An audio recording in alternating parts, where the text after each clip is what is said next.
સુપ્રભાત દર્શક મિત્રો, good morning ગુજરાતમાં હું તીર્થા આપનું હાર્દિક સ્વાગત કરું છું. અરે આ શું છે? આટલી સવારમાં તમે આટલી બધી દોડાદોડ કેમ કરી રહ્યા છો? આટલી હળબડી સવારમાં 2 મિનિટ ઊભા રહો, થોડો શ્વાસ લો. આપણા ગુજરાતી કલ્ચરમાં તો એવું છે જ, આપણા ઇન્ડિયન કલ્ચરમાં પણ એવું છે કે સવાર છે ને એ કોઈક સમય નથી કે તમે ઊભા થઈને તરત સીધા કામે લાગી જાઓ. એ આપણા નેચરમાં છે જ નહીં, એ આપણી સંસ્કૃતિમાં છે જ નહીં. આપણા માટે સવાર એક એવો સમય છે જ્યારે આપણે આપણા સોલ સાથે કનેક્ટ કરી શકીએ, આપણે રિફ્લેક્ટ કરી શકીએ કે આપણે પોતે કોણ છીએ, અને એના જ કારણે આપણે આગળ વધારે સારા વ્યક્તિ બનવાની કોશિશ કરશું. નરસિંહ મહેતાએ આપણા કેટલાય પ્રભાતિયામાં ગાયું છે, વૈષ્ણવ જન તો તેને કહીએ. કેટલા સરસ આપણા પ્રભાતિયા છે. એ સાંભળતા આપણી ધીમી સ્લો મોર્નિંગ થતી હોય, એ આપણું કલ્ચર છે. એના કારણે આપણે થોડાક સેન્ટર્ડ રહીએ, આપણને ખબર પડે કે આપણે કોણ છીએ અને આપણે વધુ સારા માનવી બની શકીએ. તો બસ આટલા સાત્વિક વિચાર સાથે આજે આપણે મળવાના છીએ. એ એક કલાકાર છે અને એઓ પણ સાત્વિક સ્વભાવના જ છે. બિકોઝ કોઈ પણ કલા હોય એની સાથે પરમાત્માનો થોડોક કનેક્શન તો હોય જ, અને એના કારણે એમની અંદરથી પણ એટલી જ સાત્વિકતા આવી છે. જી હા, હું વાત કરું છું અક્ષત પરીખની, જેઓ 15 વર્ષથી ક્લાસિકલ ટ્રેનર છે, ક્લાસિકલ સિંગર છે અને તેઓ વોકલ કોચ પણ છે. એમણે આપણા બધાની, જો તમને ખ્યાલ હોય તો, એક ફેવરેટ સિરીઝ આવી હતી, ખબર છે, બંદિશ બેન્ડિટ્સ, જેના સોંગ બહુ જ ફેમસ થયા હતા. એમાં એમણે વોકલ કોચ તરીકે જોઈન કર્યું છે. પ્લસ આપણા ગુજરાતનું એક બ્રોડવે લેવલનું સરસ મજાનું પ્રોડક્શન છે રાજાધિરાજ, એમાં પણ તેઓ છે. તેઓ સૂત્રધાર છે, એમાં એક્ટિંગ પણ કરે છે અને સાથે એમાં પણ તેમને વોકલ કોચ તરીકે જોઈન કર્યું છે. તો એ સિવાય એમની ઘણી બધી ઇન્ટરેસ્ટિંગ આસ્પેક્ટ છે, એમની લાઈફ જર્ની છે. એ દરેક વસ્તુ વિશે એમની સુરીલી સફર પર જોડાવા માટે તૈયાર છો? તો ચાલો સ્વાગત કરીએ અક્ષત પરીખ સરનું. નમસ્તે. નમસ્તે. કેમ છો સર? બસ એકદમ મજામાં. અને તમે બહુ સરસ ઇન્ટ્રોડક્શન આપ્યું, પણ હું ક્લાસિકલ સિંગર નથી. મને એટલું બધું શાસ્ત્રીય સંગીત નથી આવડતું. હું શીખું છું, હજી પણ શીખું છું. અને કારણ કે ક્લાસિકલ સિંગર જ્યારે ટેગ લાગે ત્યારે એની સાથે ઘણી બધી વસ્તુ જોડાઈ જાય, તો એના માટે હજી વાર છે. કદાચ મારી જર્ની બહુ અલગ છે. એ તો દરેક કલાકાર એવું જ માને, અને એના કારણે જ એ લોકો વધારે ને વધારે આગળ જઈ શકે છે. સાચી વાત છે. એટલે ઇટ્સ સો નાઇસ કે તમે આટલો હમ્બલી, આટલો સરસ અમને શરૂઆત કરી. ના, હું જેન્યુઇનલી બહુ હા. કારણ કે મારા દાદા પંડિત કૃષ્ણકાંત પરીખ, મારા ફાધર નીરજ પરીખ, મારા કાકા વિકાસ પરીખ, આ બધા બહુ જ જાણીતું નામ છે શાસ્ત્રીય સંગીતમાં. એટલે કદાચ લોકોની એક્સપેક્ટેશન એવી હોય કે હું પણ એટલું સરસ ક્લાસિકલ ગાતો હોઈશ, પણ મને નથી આવડતું. તો તમારી જર્નીની વાત હવે શરૂ કરીએ. યસ, ચોક્કસ. How did that started? તમે કહ્યું એમ જ આટલી સરસ મ્યુઝિકલ બેકગ્રાઉન્ડમાંથી આવો છો, બહુ યંગ તમે જર્ની સ્ટાર્ટ કરી હશે. તો બિલકુલ. હાઉ 7 વર્ષના હતા કદાચ? હા, શીખવાની ઉંમર એ હશે મારી 7 વર્ષની. પણ જેન્યુઇનલી કહું તમને કે જે ફેમિલીમાં સંગીત હોય ને, એમાં એના બાળકો આમ તો બચપનથી જ શીખતા હોય છે. અને એવી કોઈ પર્ટિક્યુલર એજ ના ખબર હોય કે કઈ ઉંમરથી શીખવાનું શરૂ થયું. કારણ કે નાના હોઈએ ત્યારે દાદાને સાંભળ્યા હોય, પપ્પાને સાંભળ્યા હોય, કાકાને સાંભળ્યા હોય, બધા રૂમમાં મ્યુઝિક ચાલતું હોય, સંગીત વિશેની વાતો ચાલતી હોય. એટલે એ વખતે અજાણતા ઘણી વસ્તુઓનું તમને નોલેજ મળવાનું શરૂ થઈ જતું હોય છે. એટલે આ એક ફાયદો છે આવા ફેમિલીમાં જન્મ લેવાનો. અને આટલા સરસ ફેમિલીમાં હોય, આટલું તમને મળ્યું હશે, તો તમારા બાળપણને યાદ કરીને તમને કોઈ ગીત યાદ આવે છે જે તમે અમને ગાઈને સંભળાવી શકો? ગીત તો મને નથી આવતું, પણ મને યાદ જરૂર આવે છે ઘણી બધી બંદિશો જે મેં સાંભળી હોય, શીખી હોય. કારણ કે દાદાજી પાસે બહુ જ બધા લોકો શીખવા આવતા, પપ્પા પાસે પણ ઘણા બધા લોકો શીખવા આવતા. એટલે એ બધી વસ્તુઓ જે સબકોન્શિયસ માઇન્ડમાં ગઈ હોય, એ મને જરૂર યાદ આવે છે. એક બંદિશ છે, કારણ કે સવારે તમે જેમ કીધું એમ ગતિ હંમેશા થોડી સ્લો હોય છે. અને અમારા એટલે ભૈરવ રાગ એક એવો રાગ છે કે જે સવારમાં એનો રિયાઝ કરતા હોય છે દરેક કલાકારો જે શાસ્ત્રીય સંગીત શીખે છે અને જે વર્ષોથી ગાય છે. એ લોકો પાસેથી મેં હંમેશા સાંભળ્યું છે કે ભૈરવ રાગનો રિયાઝ સવારે કરતા હોય છે. તો એની એક બંદિશ હું તમને સંભળાવું. मेरो अल्लाह मेहरबान, कोई बिगाड़ सकत नहीं तेरो, कोई बिगाड़ सकत नहीं तेरो, मन लीजे तू ठाना मेरो अल्लाह मेहरबान।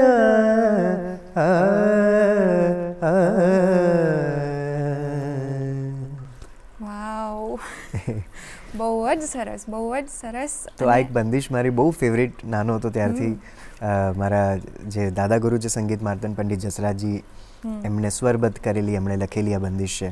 બચપનથી આ બંદિશ મને ખૂબ જ ગમતી બંદિશોમાંની એક છે. રાઈટ, બહુ જ સરસ ગમ્યું. અને આટલા સરસ પાયસ અવાજ છે.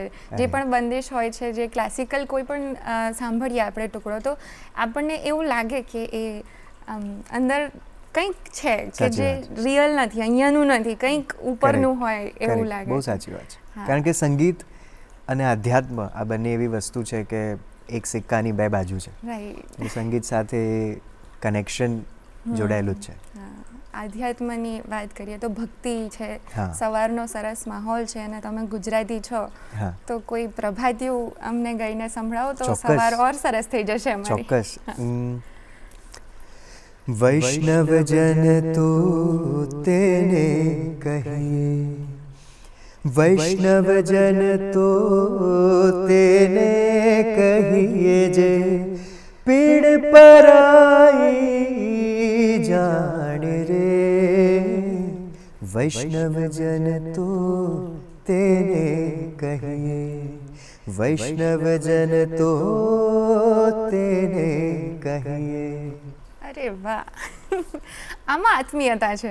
તમે કીધું ને કે જેમ પેલામાં અધ્યાત્મ છે એમ આમાં આત્મીયતા છે. તરત આમ કનેક્ટ થઈ જવાય, આમ પોતાનાપણું છે. યસ, મધર ટંગનો આ એક ફાયદો છે ને બહુ જ સુંદર. અને એમાં પણ પાછું આર્ટ મળે એટલે amazing. Thank you so much. વાત કરીએ તમારા અપબ્રિંગિંગની ફરીથી, તો તમે કહ્યું એમ કે પંડિત જસરાજજી સાથે તમે શીખ્યા છો. હા, એટલે મારા દાદાજી પંડિત જસરાજજીના સિનિયર મોસ્ટ ડિસાઇપલ, પછી મારા પપ્પા, પછી મારા કાકા, અમારું આખું ફેમિલી એમની પાસે સંગીત શીખ્યું.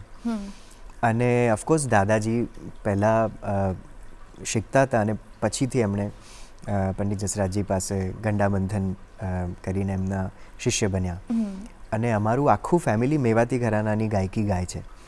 એટલે અમદાવાદમાં ગુરુજી દાદા આવે તો અમારા ઘરે રોકાય. એટલે બચપનથી એમને જોયા છે, એમની પાસે એવું કહી શકાય કે એમના ખોળામાં રમ્યો છું એવું બી કહી શકાય. અને જ્યારે મને યાદ છે હું કદાચ 21-22 વર્ષનો હતો અને અમદાવાદ આવ્યા હતા અને એમણે મને કીધું કે તું મુંબઈ આવી જા, ત્યાં આગળ તારું સંગીતની શિક્ષા ત્યાં ચાલુ કરીએ. તો હું એમની પાસે રહ્યો, એમની પાસે થોડું શીખ્યું. એમના નેફ્યુ છે પંડિત રતન મોહન શર્માજી, એમની પાસે મેં શીખ્યું. તો આવી રીતે એમની પાસે શીખવાનો મોકો મને મળ્યો છે. પણ આમ અમારું આખું પરિવાર એમનું જ ગાયન ગાય છે. અચ્છા, તો મેવાતી ઘરાનાની રીતે ગાઓ છો એ અમને એટલું ડિટેલમાં ખબર ના હોય કે જે રીત શું છે, તો એ અમને કંઈક ગાઈને સંભળાવો અથવા સમજાવી શકો થોડું? હું પ્રયત્ન ચોક્કસ કરું, કારણ કે અગેન બહુ ઊંડો ડેપ્થવાળો વિષય છે. પણ મેવાતી ઘરાના વિશે જો વાત કરીએ તો એના ઘણા બધા પાસાઓ છે કે જેનાથી એ લોકપ્રિય છે. એનું મને સૌથી વધારે પસંદ એનું જે પાસું છે એ છે કે એ શબ્દ પ્રધાન ગાયકી છે. એમાં જે પણ બંદિશો ગાવામાં આવે છે એ બહુ જ મિનિંગફુલ, અને એ બંદિશો જે રાગમાં ગાવામાં આવે છે તો એ રાગનો મૂળ શું છે એ પ્રમાણેની એ બંદિશ છે. તો એનો બહુ જ સુંદર સમન્વય મેવાતી ઘરાનાની ગાયકીમાં જોવા મળે છે. અને આ ઉપરાંત બીજા ઘણા બધા એવા પાસાઓ છે કે સૂર છે, લય છે, સ્વરોનું ગુંથન છે જે રીતે રાગમાં થાય છે. મેં બહુ જ પહેલાં એક ડિસ્ક્લેમર આપેલું કે I am not the right person, પણ જેટલું મને જ્ઞાન છે એ પ્રમાણે હું તમારી સાથે શેર કરું છું. શબ્દ પ્રધાન ગાયકી કહી શકાય, કારણ કે બહુ જ સરસ સરસ બંદીશો એમાં છે, જે આપણા હવેલી સંગીતની જે અષ્ટ સખા દ્વારા રચિત જે પદો છે એનું પણ બંદીશોમાં બહુ સુંદર વર્ણન છે. તો એના લીધે કદાચ મેવાતી ઘરાનાની ગાયકી લોકપ્રિય વધારે છે. મને એક બંદીશ બહુ જ ગમે છે. હું થોડુંક 2 લાઈન આપને સંભળાવું છું.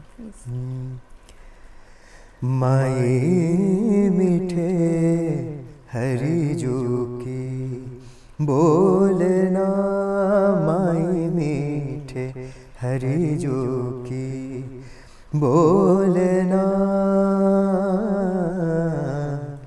પાયન पैजनी रुन जुन बाजे, पायन पैजनी रुन जुन बाजे, आंगन आंगन डोलना, माई मीठे बोलना, माई मीठे हरिजो की બોલના. મારું બી આ રાગની આ બંદિશ છે અને પરમાનંદજી દ્વારા રચિત પદ છે, પણ એને રાગમાં આટલી સુંદર રીતે એને સ્વરબદ્ધ કર્યું છે. બહુ જ સુંદર. અને અગેન મને તો ડેફિનેટલી બંદિશ બેન્ડિટ્સની જ યાદ આવી ગઈ કે એમાં ઘણી બધી આવી સાંભળી હતી અને આઈ થિંક એના કારણે લોકો કનેક્ટ થયેલા. બહુ સાચી વાત. કારણ કે ક્લાસિકલ સિંગિંગમાં અથવા ક્લાસિકલ કોઈ સાંભળતું જ નહોતું અને ઇન્ટરેસ્ટ પણ અત્યારની જનરેશનને હા, એટલે આપણે ત્યાં કેવું છે ને કે દરેક સંગીતનો એક વર્ગ છે અને શાસ્ત્રીય સંગીતનો હંમેશા એક વર્ગ રહ્યો છે. રાઈટ. અને ઓફકોર્સ સંગીત એક એવો સમય આવે કે સૂફી મ્યુઝિક બહુ પોપ્યુલર હોય. હમણાં ઘણા ટાઈમથી ફોક મ્યુઝિક એટલું પોપ્યુલર છે કારણ કે આપણા ઘણા બધા ફોક આર્ટિસ્ટ ગુજરાતના દુનિયામાં પરફોર્મ કરી રહ્યા છે અને દે આર વેરી પોપ્યુલર. તો દરેક સંગીતનો એક સમય હોય છે, પણ શાસ્ત્રીય સંગીત તમે જોશો તો વર્ષોથી એનું એક વર્ગ રહ્યો છે. લોકો એને સમજવાવાળા લોકો એને સમજે છે અને એને એન્જોય કરે છે. અને બંદિશ બેન્ડિટ્સના લીધે ડેફિનેટલી એ મેસેજ લોકો સુધી પહોંચ્યો કે જો તમારે સંગીત ગાવું હોય કે વગાડવું હોય તો તમારે શાસ્ત્રીય સંગીત શીખવું ખૂબ જ જરૂરી છે. કારણ કે આપણે ત્યાં એવા ઘણા બધા યંગસ્ટર્સ છે કે જે બેસિક ગિટાર શીખી અને થોડા ઘણા સોંગ્સ તૈયાર કરીને કેફેઝમાં અને રેસ્ટોરન્ટમાં પરફોર્મ કરતા હોય છે એ લોકોના પોકેટ મની માટે. પણ જો સંગીતને કરિયર બનાવવું હોય તો એમણે સંગીત શીખવું પડે, એનો અભ્યાસ હોવો જોઈએ. કોઈ પણ વસ્તુ તમારે આગળ એને પ્રોફેશનલી કરવી હોય તો એનો અભ્યાસ હોવો ખૂબ જ જરૂરી છે, ચાહે અભિનય હોય કે સંગીત હોય કે કોઈ પણ જગ્યા હોય. તો એ મેસેજ લોકો સુધી બંદિશ બેન્ડિટ્સના લીધે ડેફિનેટલી પહોંચ્યો. અને મને તો એવા મેસેજીસ આવ્યા હતા એ વખતે સોશિયલ મીડિયા પર કે અમારા દીકરાને સંગીત શીખવું છે અને બંદિશ બેન્ડિટ્સ જોઈને ખૂબ જ એને એવું છે કે હવે મારે પંડિતજી જેવા ગુરુજી જોઈએ છે કે જે હું રિયાઝ ના કરું તો મને શુદ્ધિકરણ માટે મોકલી દે. એટલે આ ડેફિનેટલી બહુ સરસ એક મેસેજ લોકો સુધી પહોંચ્યો છે કે અને મૂળ તો આ આપણું સંગીત છે ને. જેમ અત્યારે આપણે વિશ્વ યોગ દિવસ મનાવીએ છીએ કે મ્યુઝિક ડે મનાવીએ છીએ, પણ અલ્ટિમેટલી તો આપણા રૂટ્સ છે. એટલે આપણે આપણા રૂટ્સ તરફ પાછા જઈએ તો એ ક્યાંક ને ક્યાંક આપણને અસર થવાની જ છે. એટલે જેમ તમે કીધું કે પ્રભાતિયા છે કે કોઈ પણ વસ્તુ છે કે આપણી માતૃભાષાની કોઈ વાત હોય તો અસર એટલા માટે થાય છે કારણ કે આપણે સમહાઉ કનેક્ટેડ છીએ. તો શાસ્ત્રીય સંગીત પણ આપણું જ સંગીત છે, આપણા કલ્ચરનું જ. કારણ કે હું તો ત્યાં સુધી કહું છું કે જો દુનિયામાં સૌથી રિચેસ્ટ કલ્ચરલી કોઈ હોય તો આપણે ઇન્ડિયન્સ છે, આપણે ભારતીય છે. કારણ કે આપણું કલ્ચર એટલું બધું રિચ છે, કદાચ વિશ્વનું બીજું કોઈ કલ્ચર આટલી બધી રિચનેસ નથી એના જેટલી આપણા કલ્ચરમાં છે. અને વૈવિધ્ય પણ એટલું છે કે એટલું ડાયવર્સ છે એની અંદર. અલગ અલગ સ્ટાઇલમાં પણ ક્લાસિકલની જ ખાલી વાત કરીએ તો કર્ણાટિક અને હિન્દુસ્તાની બંને અલગ શૈલીઓ છે અને એની અંદર પણ બહુ જ બધું ડિટેલિંગ. એટલે એક જીવન તો 100% ઓછું પડે. એની જ વાત કરીએ કે જીવન ઓછું પડે, પણ એમાં બી આટલા વર્ષથી તમે કરો છો પ્રેક્ટિસ, અને જેમ કીધું કે ગુરુ તો તમને એકદમ ડિસિપ્લિન રાખે, તો કોઈ પણ ક્લાસિકલ સિંગિંગમાં ડિસિપ્લિન એક બહુ જ અગત્યની વસ્તુ છે. રિયાઝ બહુ જરૂરી છે. રાઈટ. તો તમારા મુજબ રિયાઝ કેટલો મહત્વનો હોય છે? અને જેટલું તમારું મન કરે એટલો રિયાઝ કરવો જોઈએ. કારણ કે ડિપેન્ડ્સ તમારી પાસે કેટલો સમય છે. પણ જ્યારે તમે શીખો છો, જ્યારે તમારી પાસે સમય છે કે અત્યારે મારું ફોકસ સંગીત પર જ છે, તો એટલીસ્ટ રોજનો 7-8 કલાકનો રિયાઝ હોવો જોઈએ. આવું હું માનું છું. અને પછી ઇવેન્ચ્યુઅલી જ્યારે તમે પ્રોફેશનલી કામ કરો છો, કારણ કે અલ્ટિમેટલી તો તમે સંગીત જ કરો છો દિવસ દરમિયાન, એટલે ગાવાનું તો અનાયાસે થતું હોય છે, પણ પોતાનું એક રિયાઝ હોય એટલીસ્ટ 2 કલાકનો હોવો જોઈએ. આ બહુ પછીની વાત કરું છું, પણ ઇનિશિયલ સ્ટેજ પર 7-8 કલાક હોવો જોઈએ એવું હું માનું છું. આ તો ઇમેજિન જ નતું કર્યું આટલું 7-8 કલાક જો તમે અરે તો હું રિયાઝ ઓછા જ કહું કરો છો. છું. મેં મારા ગુરુજી દાદા પાસેથી સાંભળ્યું છે કે 15 કલાકનો રિયાઝ એ કરતા હતા. એટલે તમે ઇમેજિન કરો, ત્યારે જઈને કલાકાર 90-91 વર્ષની ઉંમરે પણ આટલું શું કહેવાય, આટલું 2-2.5 કલાક 3 કલાક બેસીને ગાય છે. અને શાસ્ત્રીય સંગીત ગાવું એ પહેલવાનીનું કામ છે, કારણ કે એમાં ખૂબ જ બળની જરૂર હોય છે. બિલકુલ. અને ફિલ્મ સંગીત એનું પણ એક અલગ રિયાઝ છે, એની પણ એક અલગ ટેકનિક્સ છે. તો દરેકની એક અલગ મજા છે. તમારા રિયાઝમાંથી તમે શું કરતા હો છો, ફોલો કરો છો, કઈ રીતના કરો? સવારે કે સાંજે કયા સમયે કરો છો? શું તમારું? જ્યારે સમય મળે, પ્રિફરેબલી સવારે, ફ્રેશ અવાજમાં, કારણ કે એ વધારે ઇમ્પોર્ટન્ટ છે. અને મને એવી રીતની ટ્રેનિંગ મળી છે મારા ગુરુજન પાસેથી કે રિયાઝ એ બહુ જ, તમે જેમ કીધું ડિસિપ્લિનની વાત છે.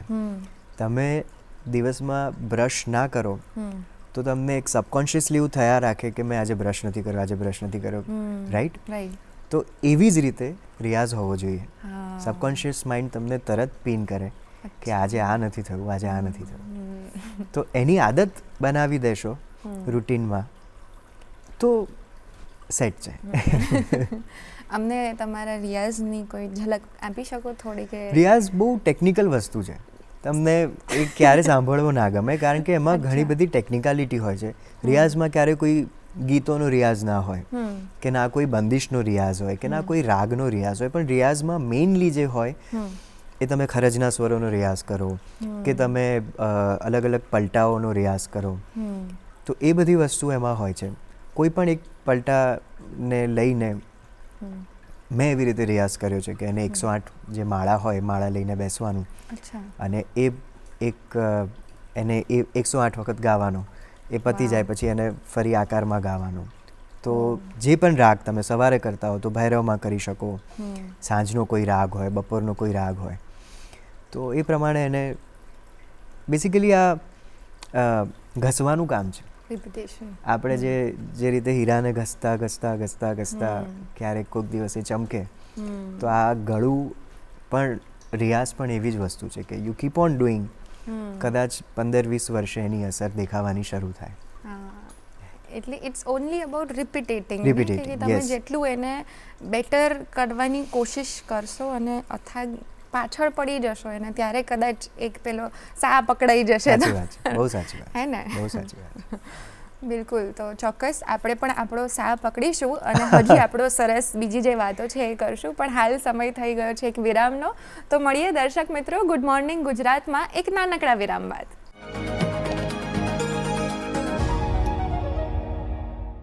વિરામ બાદ આપ સૌનું ફરીથી સ્વાગત છે ગુડ મોર્નિંગ ગુજરાતમાં. આજે આપણી સાથે છે અક્ષત પરીખ, જેઓ બહુ જ સુંદર ગાયક છે. આપણે એમનો થોડોક ગાયકી તો સાંભળી, પણ એ વોઇસ ટ્રેનર પણ છે, વોકલ ટ્રેનર પણ છે, કોચ પણ છે.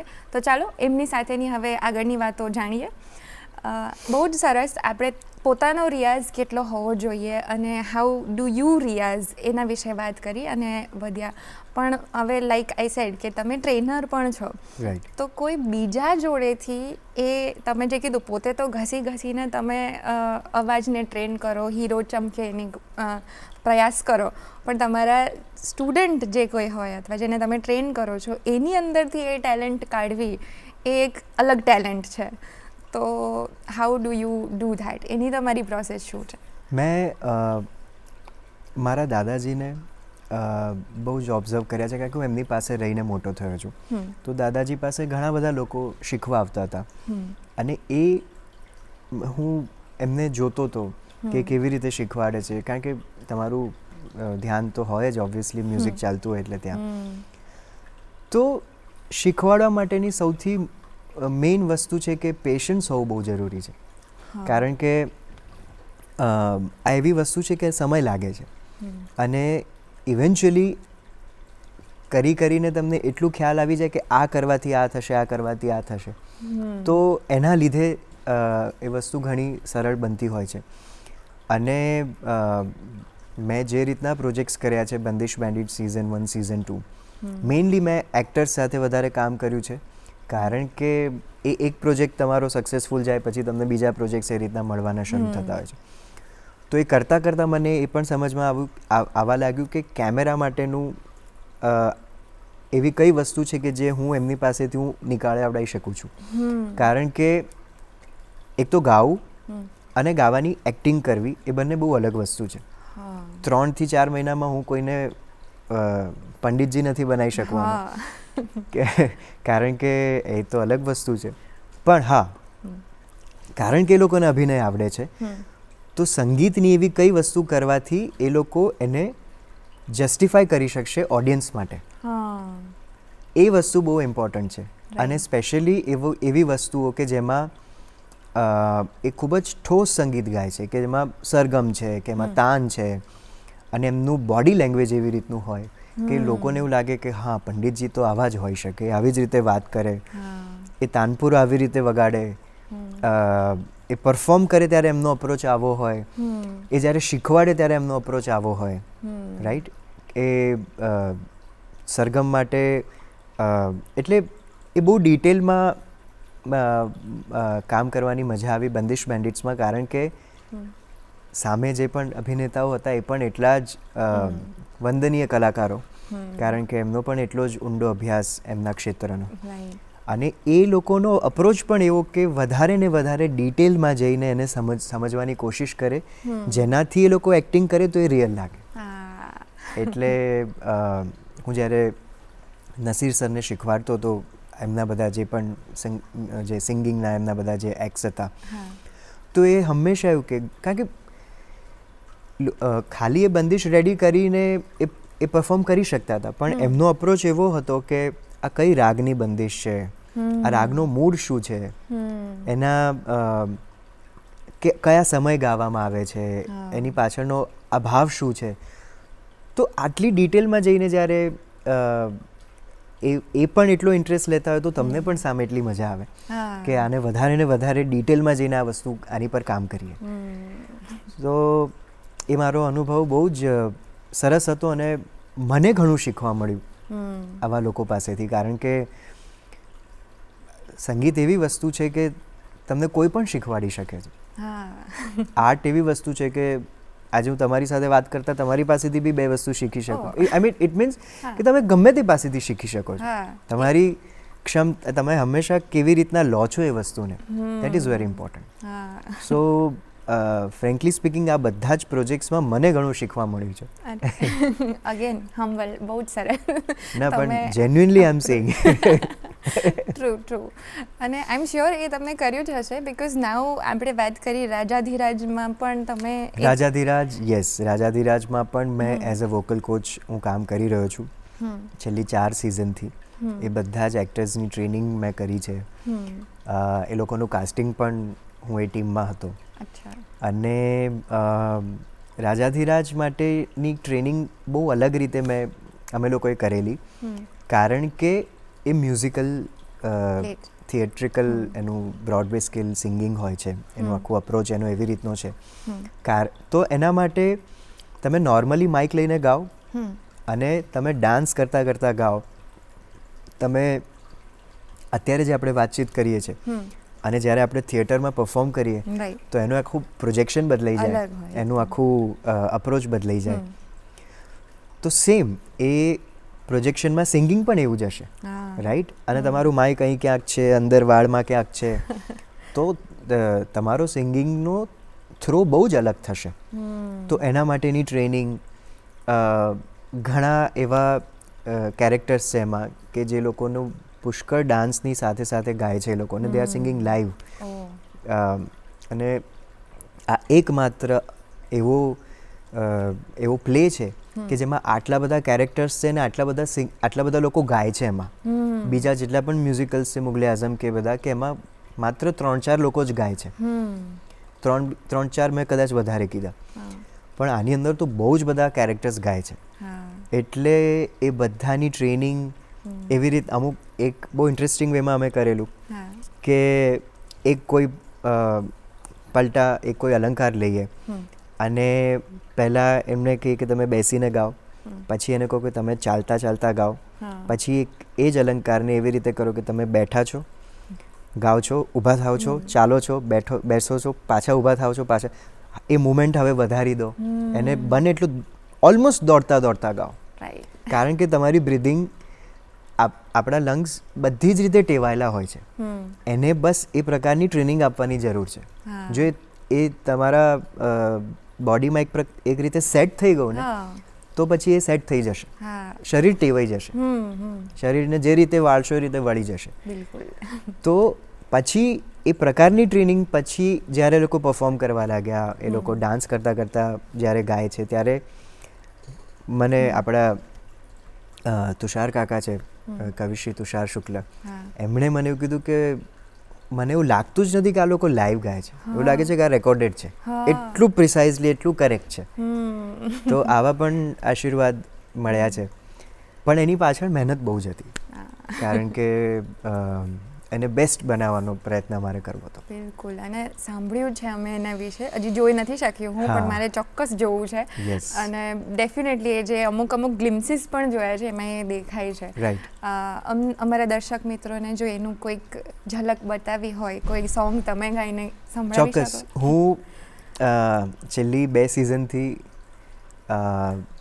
એઝ એન એક્ટર પણ કામ કરી રહ્યો છું રાજાધિરાજમાં.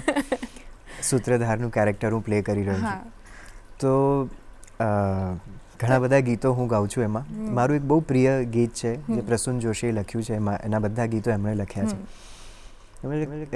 कौन है कहता कृष्ण हुए थे, कृष्ण हो रहे हैं पल पल, हाथ बढ़ाओ खड़े सामने, यहीं खड़े हैं रूप बदल, पार समय की सीमा से है, पार जन्म के बंधन से, बुद्धि से नहीं समझ पाएंगे, सोचो प्रेम भरे मन से. બહુ સુંદર એના શબ્દો છે, તો એની 2 લાઈન હું ગાઉં છું. कौन है कहता कृष्ण हुए थे, कृष्ण हो रहे हैं पल पल, हाथ बढ़ाओ खड़े सामने, यहीं खड़े हैं रूप बदल, पार समय की सीमा से है, पार जन्म के बंधन से, बुद्धि से समझ नहीं आएंगे, सोचो प्रेम भरे मन से. વાવ, બહુ જ સરસ. એકદમ આવી ગઈ પેલી થિયેટરની એનર્જી આવી ગઈ. તમે જે સૂત્રધારમાં કહ્યું અને પછી તરત ગાયું, એટલે અને એ તમે કીધું એ ડેફિનેટલી દેખાયું કે વેન યુ વર આગળના જે પણ તમે ગીત ગાયા એ એક અલગ રીતના હતા. આમાં થોડી પેલી છટા આવી ગઈ જે રંગમંચની હોય. બહુ જ સરસ. અને જેન્યુઇનલી મને પણ કરવાની બહુ મજા આવે છે, કારણ કે અમે બધા જ જ્યારે પણ રાજાધિરાજમાં હોઈએ છીએ, એના રિહર્સલ્સમાં હોઈએ કે એના લાઈક સ્ટેજ પર પરફોર્મ કરતા હોઈએ, અમને એવો જ ભાવ છે કે અમે બધા સેવા કરી રહ્યા છે. અરે કૃષ્ણની સેવા કરી રહ્યા છે. કારણ કે અમારું કેરેક્ટર પણ એવું છે કે અમે નાથ દ્વારાના કીર્તનિયા છે. અચ્છા. એટલે ઠાકોરજીની સેવામાં જ છીએ અમે. હા. અને એ સમય ક્યાં પસાર થઈ જાય છે એ ખબર નથી પડતી. નેચરલ છે એ. બહુ જ સરસ. અને વાત કરીએ કે લાઈવ સ્ટેજ સિંગિંગ જેમ તમે કીધું એમ, અને બાકી પ્લેબેક સિંગિંગ અથવા સ્ટુડિયો રેકોર્ડિંગમાં જે થતું હોય, તો એમાં તમને ઇમોશનલી કોઈ ચેન્જ લાગતો હોય છે? એ તમે કીધું કે જે રીતના પ્રેઝન્ટ કરશો એમાં તો ડેફિનેટલી ચેન્જ છે, because how you sing there and here is different. પણ ઇમોશનલી જ્યારે તમે કોઈ ગીત ગાતા હો ત્યારે તમને એ ડિફરન્સ કંઈક છે? પહેલાં તો મને એ બંને વસ્તુની મજા લેવી બહુ જ ગમતી હોય છે. કારણ કે સ્ટુડિયોની પણ એક મજા છે, કન્ડેન્સર માઇક પર હેડફોન સાથે ગાવાની પણ એક અલગ મજા છે, અને લાઈવ સિંગિંગની પણ એક અલગ મજા છે. કારણ કે તમારી સામે ઓડિયન્સ છે, તમે જે પણ કરો છો એનો પ્રતિસાદ તરત તમને મળી રહ્યો છે. કરેક્ટ? તો એની બી એક અલગ મજા છે. અને ગૂસબમ્સ વાળી જે મુમેન્ટ છે ને, એ મારા ખ્યાલથી વધારે ઓડિયન્સની સામે તમે જ્યારે ગાઓ છો ને ત્યારે વધારે છે. ઓફકોર્સ સ્ટુડિયોમાં પણ એ મુમેન્ટ ઘણા બધા સિંગર્સે અનુભવી હશે, પણ અહીંયા વધારે છે. કારણ કે એક સાથે પબ્લિકનો રિસ્પોન્સ તમને મળી રહ્યો છે, એટલે એની એક અલગ મજા છે. આની પણ અલગ મજા છે. ઇમોશનલ કનેક્ટ તમે જે કહો છો એ સમહાઉ વધારે મને લાઈવમાં વધારે લાગે છે. પણ ઓફકોર્સ રેકોર્ડિંગમાં પણ ડિપેન્ડ્સ ઓન સોંગ કે કયા પ્રકારનું ગીત છે. અને કારણ કે એ પછી જ્યારે રિલીઝ થશે ત્યારે તો આખી દુનિયાને સાંભળવાની છે, એટલે એ કનેક્ટ થવું પણ બહુ જરૂરી છે. અને થતું જ આવ્યું છે ને, થશે જ ઓબ્વિયસલી. કારણ કે તમે જો ઇમોશન કરેક્ટ ત્યાં પકડી લીધો હશે, ભલે થોડાક મહિનાઓ પછી, એક વર્ષ પછી કદાચ, પણ અગર એ ત્યાં તમારું હિટ થઈ ગયો હશે પેલો જે ઇમોશનલ નોટ, તો એ લોકો સાથે કનેક્ટ કરવાના જ છે. આઈ એમ વેરી ફોર્ચ્યુનેટ કે હું જ્યારે મુંબઈ જ્યારે હું શિફ્ટ થયો ત્યારે મને પુરુષોત્તમ ઉપાધ્યાયજી પાસે શીખવાનો મોકો મળ્યો. ત્યારે એમણે બહુ સરસ વાત કીધી હતી કે કોઈ પણ ગીત કે કોઈ પણ સંગીતની પહેલા અસર તારા પર થશે તો તું ઓડિયન્સને અસર કરાવી શકીશ. એટલે તમે જે કીધું ને, તો એ કોઈ પણ વસ્તુની ફીલ જો હું નહીં લઈ શકું તો એનો અનુભવ નહીં કરાવી શકું. બિલકુલ. એ જ એક આર્ટિસ્ટનું એ જ તો કામ છે કે એ જે ફીલ કરી રહ્યું છે એને બેસ્ટ રીતના લોકો સુધી પહોંચાડે, અને એમની અંદર કંઈક એ હિટ થાય કે એમને કંઈક બીજું ફીલ થાય અથવા જે ઈચ્છે છે. અને ફોર્ચ્યુનેટ હોય એ લોકો કે જે એ કામ કરી શકે આટલી સુંદર રીતે. હવે લાઈવ રેકોર્ડિંગ અને સ્ટુડિયો રેકોર્ડિંગ બંનેની વાત કરી, અને વાત હવે થાય છે કે તમે અમુક હિન્દી ફિલ્મ્સમાં ને એવી રીતના પણ અમુક કામ કર્યું છે પ્લેબેક સિંગર તરીકે ને એમ. તો તમારું જે અપ્રોચ રહ્યો છે કે આટલું ટ્રેડિશનલ ક્લાસિકલ બેકગ્રાઉન્ડ સાથે હિન્દી ફિલ્મી ગીતોનો રિયાઝ અલગ હોય, તમે કહ્યું પહેલાં પણ, તો એ જર્ની જે ટ્રાન્સફોર્મેશન થયું કે અહીંયાથી ત્યાં જવાનું, એ એક્સપિરિયન્સ કેવો રહ્યો? એ એક્સપિરિયન્સ મારા માટે, હું એવું જ માનું છું કે કદાચ મારી જર્ની એ રીતે લખાયેલી હશે. કારણ કે મેં પ્રોફેશનલી કામ કરવાનું શરૂ કર્યું ત્યારે સૌથી પહેલાં જિંગલ્સ માટે, ટેલિવિઝન સિરિયલ્સ માટે ને આ બધા માટે હું ગાતો હતો. અને એ બધામાં મેઇનલી શરૂઆત હું થોડું ઇન્ડિયન મ્યુઝિક વધારે ગાતો હતો. આલાપ ને નોમ તોમ ને બધું સિરિયલ માટે ને બધા માટે. ઘણી બધી સિરિયલ્સ માટે મેં કરેલું છે. મહારાણા પ્રતાપ ને બધી જે ઘણી ફેમસ સિરિયલ્સ છે. પછી ધીમે ધીમે શોઝ કરવાના સ્ટાર્ટ કર્યા મેં. પણ એ બધા શોઝ વધારે કમર્શિયલી બોલિવૂડ શોઝ કે ગરબાના શોઝ કે જે પણ અલગ અલગ સંગીત મને આવડે છે એ પ્રકારના. તો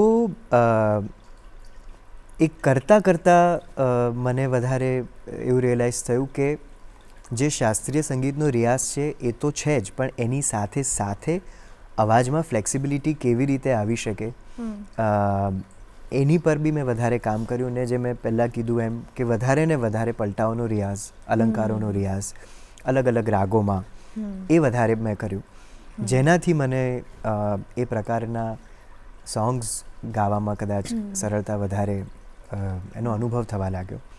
કારણ કે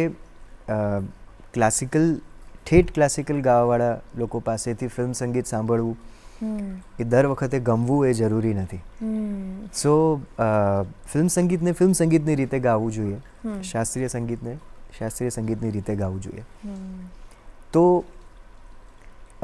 વધારે મારું રૂઝાવ આ કમર્શિયલ સંગીત પર વધારે રહ્યો છે, મારું કામ વધારે એની પર છે.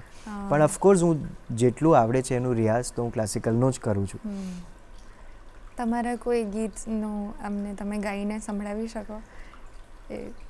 મારું એક સોંગ છે રંગેયા કરીને, જે મેં ફર્સ્ટ ઓરિજિનલ સોંગ કરેલું, અને એ બહુ જ પોપ્યુલર થયું છે, અને એની પર બહુ જ બધી રીલ્સ બની છે, અને ટ્રેન્ડિંગ સોશિયલ મીડિયા પર ખાસો એવો ટાઈમ સુધી હતું. એ હું તમને સંભળાવી શકું, અથવા તો કોઈ ફિલ્મ સોંગ સંભળાવી શકું. તમે જેમ કીધું કે જેમાં થોડું ક્લાસિકલ એલિમેન્ટ હોય, સો બંને સંભળાવો. એક સોંગ મને બહુ ગમે છે, આઈ થિંક બાજીરાવ મસ્તાની ફિલ્મનું સોંગ છે. તો એ સોંગના અંતરાથી હું ગાઉં છું. दर्द के अंधेरों से आ गए उजालों में, इश्क के चरागों का नूर है ख्यालों में,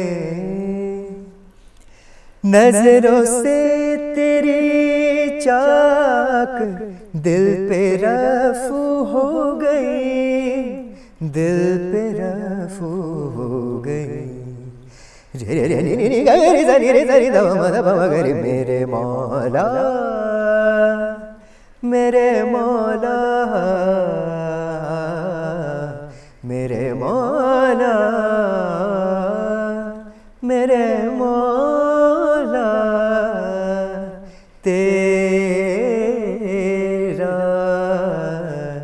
शुक्रिया. બહુ સુંદર ગીત છે, મને બહુ ગમતું ગીત છે. સો ગમ્યું, અમને પણ બહુ જ ગમ્યું. અત્યારે મને તો ગૂઝબમ્સ આવી જાય છે આવા અમુક. Thank you. અગેન ગીતમાં ક્યાંક ને ક્યાંક આપણા રાગોનો એલિમેન્ટ છે, એટલે કદાચ એની અસર વધારે થાય છે. સો આ બ્યુટી આપણા ઇન્ડિયન મ્યુઝિકની છે. તમારું ગીત તમે અમને સંભળાવવાના? ચોક્કસ. तेरे आगे आसमां तारे लगते हैं फीके से सारे, तेरे चेहरे की रोशनी में मैं जुगनू सा उड़ता हूँ, तेरी डोर के हवाले में जहाँ चाहे मुझको उड़ा ले, तेरी छत का हूँ मैं परिंदा कहीं और ना उतरता हूँ, एक बार नहीं 100 बार कहूँ तेरे बिना कुछ नहीं, मेरे बिना कुछ न तू. रंगया तेरे इश्क से मन मेरा, रंगया तेरे इश्क से मन मेरा, रंगया तेरे इश्क से मन मेरा रंगया. એકચ્યુઅલી સિંગર્સ માટે વિધાઉટ એની ઇન્સ્ટ્રુમેન્ટ્સ ગાવું એ થોડી ચેલેન્જ થઈ જાય છે, કારણ કે તમે અનાયાસે કોઈ પણ સ્કેલ ઉઠાવી લો છો અને ગાયા પછી તમે રિયલાઇઝ કરો છો આ તો થોડો સ્કેલ ડાઉન થઈ ગયો છે, થોડો ઉપર લેવા જેવો છે.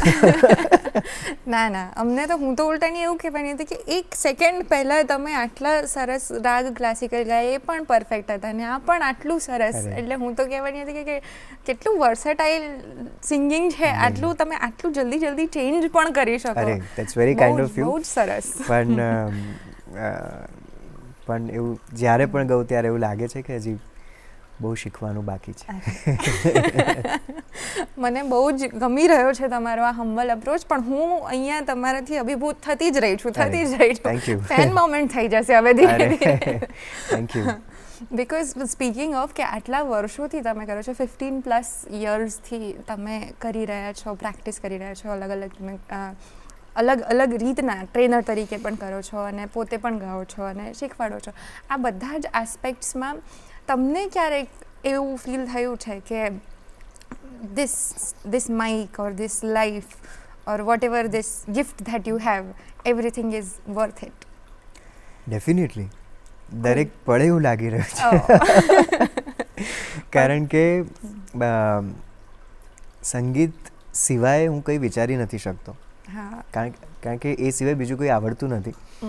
અને જેટલા પણ કામ હું કરું છું એ બધાના સેન્ટરમાં તો સંગીત જ છે. As a vocal coach, as a singer, as a performer, as an actor also, પણ એ બધામાં ક્યાંક તો સંગીત જ છે. એટલે આઈ એમ વેરી બ્લેસ્ડ કે અને કદાચ ગુરુજનના આશીર્વાદ, ઈશ્વરના આશીર્વાદ હોય તો થોડું ઘણું સંગીત તમે કરી શકો. એટલે આઈ એમ વેરી બ્લેસ્ડ. અને તમે કહ્યું કે આમ અલગ અલગ ટ્રેનર તરીકે કે એક્ટર તરીકે અને સિંગર તરીકે તમે ત્રણેય જે અલગ અલગ પાસા છે એની વચ્ચેનું બેલેન્સ રાખવા ઈચ્છો છો કે પછી you want to focus on something one? Actually હું તમને કહું, જે રીતની જર્ની મતલબ જે રીતના થઈ રહ્યું છે હું એ પ્રમાણે એને જીવી રહ્યો છું. કારણ કે કલાકાર ક્યારે પ્લાનિંગ સાથે કંઈ કામ ના કરી શકે. રાઈટ, બિલકુલ. કારણ કે એ આ 9 to 5 વાળી ઘટના નથી. હા, આ એના પછીની જ ઘટના છે. એટલે જે રીતનું કામ હું કરતો છું એને સારું કરતો છું. અને અભિનેતા તરીકે તો હું એક્ટર બહુ મોટી વસ્તુ છે. મેં તમને પહેલાં બી કીધું એમ કે એનો અભ્યાસ નથી. આ તો ઇન અ વે થઈ રહ્યું છે. પણ એક્ટિંગ અગેન એનો અભ્યાસ હોવો બહુ જરૂરી છે કોઈ પણ વસ્તુનો. પણ મારો અભ્યાસ સંગીતમાં છે એટલે સંગીત સાથે રિલેટેડ બધી વસ્તુઓ છે સંકળાયેલી, એટલે એ હું કરી શકું છું. બાકી એક્ટર એ બહુ મોટી વાત છે. પણ તમે સ્ટિક નથી થઈ ગયા કે ના નથી થવાનું, એવું તો કંઈ નથી. યુ વિલ કીપ એવું હોવું ના જોઈએ. મને ઓલવેઝ એવું લાગે છે કારણ કે તમે જેટલું એક્સપ્લોર કરશો ને એટલું તમે શીખી શકશો. અને એ કઈ વસ્તુ ક્યાં કામ લાગશે એ ખબર નથી. એટલે દરેક વસ્તુને એન્જોય કરવાની સરસ રીતે. એઝ એન આર્ટિસ્ટ ક્યુરિયસ તો રહેવું જ પડે તમારે. અને જેટલા તમે ક્યુરિયસ હશો એટલી તમે નવી વસ્તુઓ માટે હા પાડશો અને શીખતા રહેશો. કરેક્ટ, બહુ સાચી વાત છે. એ બહુ જ સરસ થશે. નવા આર્ટિસ્ટની વાત કરીએ કે યંગ છે જે શીખી રહ્યા છે હજી, તો એમને અત્યારે પેલું એક પ્રકારનું હોય કે દરેક જણને આ હોય જ, કોઈ કહે ના, નવા હોય ત્યારે હવે તો આટલું આવડી ગયું, હવે તો આવી જવું જોઈએ, હવે તો સારા પ્રોજેક્ટ્સ મળવા જોઈએ. એટલે જે કદાચ તમે ઇમ્પેશન્ટ કહી શકો કે પછી સેલ્ફ ડાઉટ પણ એક હોઈ શકે છે કે કદાચ નહીં, અને ધેન દે ડાયવર્ટ. તો આટલા વર્ષોથી તમે રહ્યા છો, તમે આટલી જનરેશન્સના પણ જે લાઈફ હશે, જે સ્ટ્રગલ્સ હશે એ બધું જોયું હશે, તો એક યંગ આર્ટિસ્ટને તમે એમના સેલ્ફ ડાઉટને કે જે પણ એના મગજમાં અત્યારે ચાલતું હોય એને કોઈક એડવાઇસ આપો તો શું હશે? સેલ્ફ ડાઉટ હોવો બહુ જરૂરી છે. કારણ કે તો તમે એની પર કામ કરી શકશો. રાઈટ. અને જો એ ડાઉટ નહીં હોય અને જો એવું માની લીધું કે આવડી ગયું છે તો એ ગ્રોથ થતો ત્યાં જ અટકી જશે. કારણ કે જો તમારે ગ્રો કરવું હશે તો એની પાછળનો અભ્યાસ ને એની પાછળની જે પણ મહેનત છે એ તમે કરતા રહેશો. પણ જે દિવસે એવું માની લીધું કે આ તો ફાવે છે આપણને, તો એ પછી એ ત્યાં ખતમ થઈ જશે.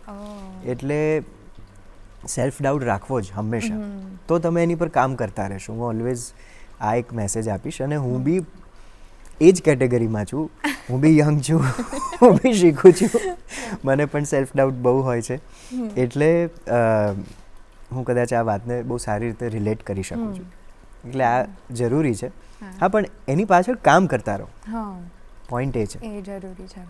અને એક તમે કહ્યું કે ગિટાર લઈને લોકો નવા યંગસ્ટર્સ લોકો કરતા હોય છે ને એ એક આસ્પેક્ટ છે.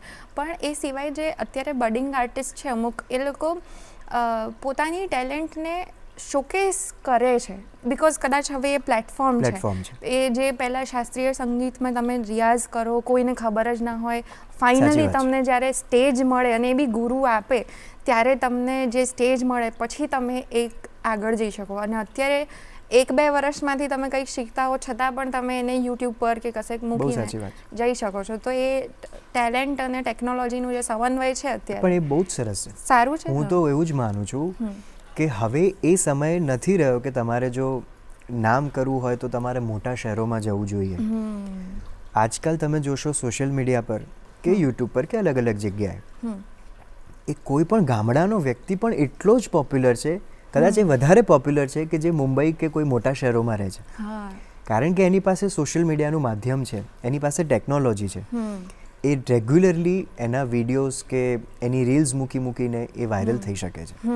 અને હવે તો બધાનો અપ્રોચ બી એવો રહ્યો છે, કારણ કે હું ઘણા બધા પ્રોજેક્ટ્સ પર કામ કરતો હોઉં છું, ઘણા રિયાલિટી શોઝવાળા લોકો સાથે પણ કામ કરું છું.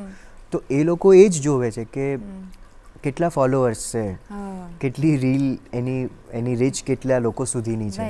તો આ તો ઇન અ વે બહુ જ મોટું પ્લેટફોર્મ મળી ગયું છે યંગસ્ટર્સને. પણ આમ સફળ થવું અને વાયરલ થવું are like to different destiny છે. તમે જેમ કીધું ને કે સારા પ્રોજેક્ટ્સ મળવા પણ એક નસીબની વાત છે. અને એ જે તે સમયે એ વસ્તુની રિક્વાયરમેન્ટ હોવી અને એ સમયે તમારું ત્યાં હોવું, એ બંને બહુ જરૂરી છે. અને એના માટે તમારું તૈયાર હોવું, એ પણ એટલી જ ઇમ્પોર્ટન્ટ વસ્તુ છે. પ્રોજેક્ટ્સ મળે અને તમારી તૈયારી ના હોય તો એ જઈ પણ શકે છે, કદાચ બીજી વાર ના મળે. સો ઇન અ વે બધી વસ્તુ કનેક્ટેડ છે. પણ યસ, આજકાલ જે રીતના લોકો સોશિયલ મીડિયા પર એક્ટિવલી કામ કરે છે એ બહુ જ સરસ છે.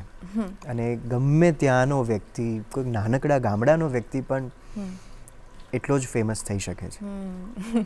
You want mind either way. અગર ટેલેન્ટ હશે તો એ બહાર આવવાની જ છે. બિલકુલ. પછી એ આજે આવે, કાલે આવે કે 10 વર્ષે આવે, ડઝન્ટ મેટર ને. કરેક્ટ. પણ તમારે એના પર કામ કરતા સતત કરતા રહેવું. શોકેસ એટલે તમારે બતાવવું પડશે. હવે જમાનો એ નથી કે લોકો તમને ક્યાંકથી શોધશે કે કોઈ કંપની તમને લોન્ચ કરશે, કોઈ જ જમાનો નથી. તમારે જ પોતાની જાતને લોન્ચ કરવી પડશે. એ ટાઈમ છે. વાહ, બહુ જ સરસ. આ એક ઇન્સ્પિરેશનલ વસ્તુ છે અને thank you for sharing that. એ યંગસ્ટર્સને તો બહુ જ કનેક્ટ થશે અને હેલ્પફુલ થશે. ટુવર્ડ્સ ધી એન્ડ અમે એક રેપિડ ફાયર રાઉન્ડ તૈયાર કર્યો છે. Okay. A this or that question છે, સિમ્પલ, બેઝિક. બહુ વિચારવાની કે એક્સપ્લેનેશનની જરૂર નથી. આપવું હોય તો યુ આર ઓપન ટુ. પણ હા, તો એ આપણે રમશું. થોડાક અમુક ક્વેશ્ચન્સ છે. Ready? Ready, yes. Okay. Stage પર એન્ટ્રી લેતી વખતે કામ ઇનસાઇડ કે એડ્રેનલિન રશ હોય? કામ inside. Okay. Live singing exciting લાગે છે કે નર્વસ લાગે છે? ઓલવેઝ એક્સાઇટિંગ, પણ અને નર્વસ પણ. કારણ કે એ એવી વસ્તુ છે ને કે એક નર્વસનેસ હોય જ છે. અને સ્ટુડિયો રેકોર્ડિંગ થતું હોય ત્યારે પરફેક્શન ઇઝ મોર ઇમ્પોર્ટન્ટ કે hitting the emotion is more important? Again બંને વસ્તુ ઇમ્પોર્ટન્ટ છે. રાઈટ. કારણ કે હું તમને રોકી રહ્યો છું. હવે ટેકનોલોજી બહુ જ આગળ છે, એટલે ઘણા કમ્પોઝર્સ એવું કહેતા હોય છે કે યાર થોડા બહોત સુર યહાં હોગા તો હમ મેનેજ કર લેંગે, પણ वो ઇમોશન્સ દે દો. એટલે આવું મેં સાંભળ્યું છે ઘણા લોકો પાસેથી. બંને એટલે ઇમ્પોર્ટન્ટ બંને છે છતાંય, પણ emotion is much more important for others. You are both. પણ ક્યાંક ઇમોશન્સ બી તો જ તમને એની અસર થશે જો એ પરફેક્ટ હશે. અધરવાઇઝ એ અસર એટલી નહીં કરે. તમને અસર થઈ તો એમાં કંઈક તો પરફેક્ટનેસ હશે જ, તો જ અસર કરી. બિલકુલ. Moving on. તમારો વોકલ કોચ મોડ ઓન થાય તે કેવો હોય છે? સ્ટ્રિક્ટ હોય છે કે એમ્પેથેટિક હોય છે? બહુ જ, કહું છું ને, બહુ પેશન્સવાળો વ્યક્તિ છું. એટલે હું બહુ જ પ્રેમથી કામ નીકાળવડાવી લઉં છું. અરે વાહ, સરસ. ટીચિંગ અ ફૂલ કાસ્ટ, જે બંદિશ બેન્ડેડ કે રાજાધિરાજમાં જે પણ, એ એક તમે એને ચેલેન્જ તરીકે જુઓ છો કે એક જોય તરીકે જુઓ છો? તમારા બધા જ પ્રશ્નોમાં બંને જવાબ મારા સમાયેલા છે. પણ ડેફિનેટલી ચેલેન્જ ઇટ ઇઝ. બહુ જ મોટી ચેલેન્જ. હા. અને હાર્મોનીઝ ડિઝાઇન કરતી વખતે વધારે તમારું શું ફોલો થાય છે? લોજિક કે intuition? Intuition. When acting on stage, character is first or voice is first? Character. Okay nice to hear that from a singer.